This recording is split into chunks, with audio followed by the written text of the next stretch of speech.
Europe জুড়ে সাম্প্রতিক সময়ে সামরিক প্রস্তুতি মহড়া বা মিলিটারি রেডিনেস ড্রিল উল্লেখযোগ্যভাবে বেড়েছে। শুধু সেনাবাহিনীর অনুশীলন নয়, বিভিন্ন দেশ এখন সাধারণ নাগরিকদের জন্য জরুরি নির্দেশিকা প্রকাশ করছে।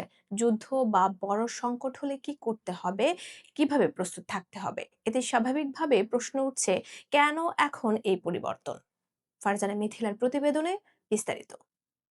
২০২৪ থেকে ২০২৬ সালের ভূ রাজনৈতিক প্রেক্ষাপটে ইউরোপের সামরিক প্রস্তুতি বা মিলিটারি রেডিনেস ড্রিল ব্যাপকভাবে বেড়েছে এবং সাধারণ নাগরিকদের জন্য যুদ্ধ প্রস্তুতি নির্দেশিকা জারি করা হচ্ছে।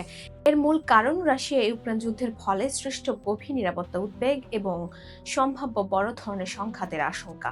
যুদ্ধটি সরাসরি ইউরোপীয় ভূখণ্ডে বড় আকারে না ছড়ালেও এর প্রভাব পড়েছে জ্বালানি সরবরাহ, অর্থনীতি এবং প্রতিরক্ষা নীতিতে।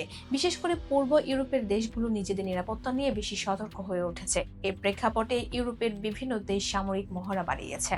ইউক্রেনের রাশিয়ার আগ্রাসনের পর ইউরোপের সীমান্তবর্তী দেশগুলো, বিশেষ করে পোল্যান্ড, ফিনল্যান্ড এবং বাল্টিক রাষ্ট্রগুলো চরম নিরাপত্তাহীনতায় ভুগছে। ইউরোপীয় সরকারগুলো এখন মনে করছে এই যুদ্ধ কেবল ইউক্রেনের মধ্যেই সীমাবদ্ধ না থেকে অন্যান্য দেশেও ছড়িয়ে পড়তে পারে। ইউরোপের অনেক দেশ যেমন সুইডেন, ফিনল্যান্ড এখন শুধু সামরিক বাহিনীর উপর নির্ভর না করে টোটাল ডিফেন্স বা সামগ্রিক প্রতিরক্ষা নীতি গ্রহণ করেছে। এর মানে হলো যুদ্ধের সময় সামরিক বাহিনীর পাশাপাশি সাধারণ নাগরিক, স্বাস্থ্য ব্যবস্থা এবং গুরুত্বপূর্ণ অবকাঠামোকেও প্রস্তুত থাকতে হবে।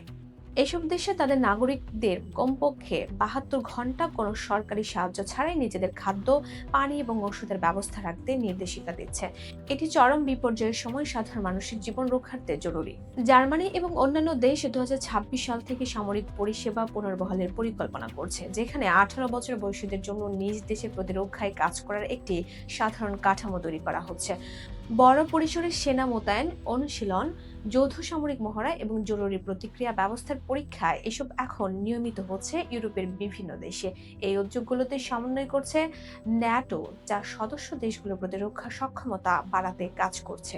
কিছু ইউরোপীয় দেশ নাগরিকদের জন্য নির্দেশিকা দিয়েছে, যেখানে বলা হয়েছে জরুরি অবস্থায় অন্তত কয়েক দিনের খাবার ও পানি মজুত রাখা, ঔষধ ও প্রয়োজনীয় জিনিস প্রস্তুত রাখা এবং যোগাযোগ বিচ্ছিন্ন হলে কিভাবে পরিস্থিতি সামলাতে হবে এসব।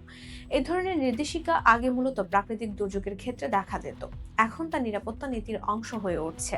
বিশেষজ্ঞরা বলছেন, আধুনিক যুদ্ধের ধরন বদলে গেছে। এখন শুধু সামরিক সংঘর্ষ নয়, বরং সাইবার আক্রমণ, বিদ্যুৎ সরবরাহে বিঘ্ন এবং তথ্য ব্যবস্থায় আঘাত এসবও বড় ভূমিকা রাখে।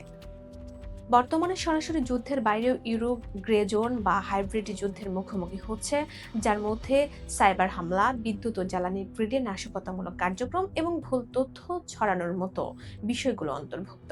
নাগরিকদের এসব পরিস্থিতি মোকাবেলায় সচেতন ও প্রস্তুত থাকতে বলা হচ্ছে। ওয়ার্ল্ড ইকোনমিক ফোরামের মতে হাইব্রিড থ্রেট বা বহুমাত্রিক হুমকি এখন বাস্তবতা, যার ফলে সামরিক ও অসামরিক উভয় ক্ষেত্রেই প্রভাবিত হয়। এই বাস্তবতায় সরকারগুলো শুধু সেনাবাহিনীর উপর নির্ভর না করে পুরো সমাজকে প্রস্তুত করতে চাইছে। রাজনৈতিকভাবে বিষয়টি গুরুত্বপূর্ণ। খাদ্য, জ্বালানি বা যোগাযোগ সংকট দেখা দিলে দ্রুত সামাজিক অস্থিরতা তৈরি হতে পারে। তাই আগাম প্রস্তুতি সরকারগুলোর জন্য একটি কৌশলগত সিদ্ধান্ত হয়ে উঠেছে। তবে এই উদ্যোগ নিয়ে ভিন্ন মত রয়েছে। কিছু বিশ্লেষক মনে করেন, অতিরিক্ত সতর্কতা মানুষের মধ্যে অযথা আতঙ্ক তৈরি করতে পারে। আবার অন্যান্যরা বলছেন, বর্তমান বৈশ্বিক পরিস্থিতিতে প্রস্তুতি ছাড়া বিকল্প নেই। ইউরোপে এই সামরিক প্রস্তুতি জানান দিচ্ছে যে স্নায়ুযুদ্ধের পর থেকে এই প্রথম সবচেয়ে বড় নিরাপত্তা সংকটের মুখে মহাদেশটি।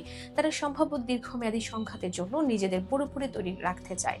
এটি একটি পরিবর্তিত নিরাপত্তা ব্যবস্থার প্রতিফলন, যেখানে যুদ্ধের প্রভাব শুধু যুদ্ধক্ষেত্রে সীমাবদ্ধ থাকে না, বরং পুরো সমাজে ছড়িয়ে পড়েছে। শেষ পর্যন্ত প্রশ্ন থেকে যায়, এই প্রস্তুতি কি বড় কোনো সংঘাতের পূর্বাভাস, নাকি এটি কেবল সতর্কতার অংশ? উত্তর এখনো স্পষ্ট নয়, তবে একটি বিষয় পরিষ্কার, ইউরোপ এখন আগের চেয়ে অনেক বেশি প্রস্তুত থাকতে এবং যে কোনো অপ্রীতিকর ঘটনা মোকাবেলা করার জন্য সর্বোচ্চ প্রস্তুতি নেওয়ার চেষ্টা চালিয়ে যাচ্ছে। Voice of Bangla, international desk.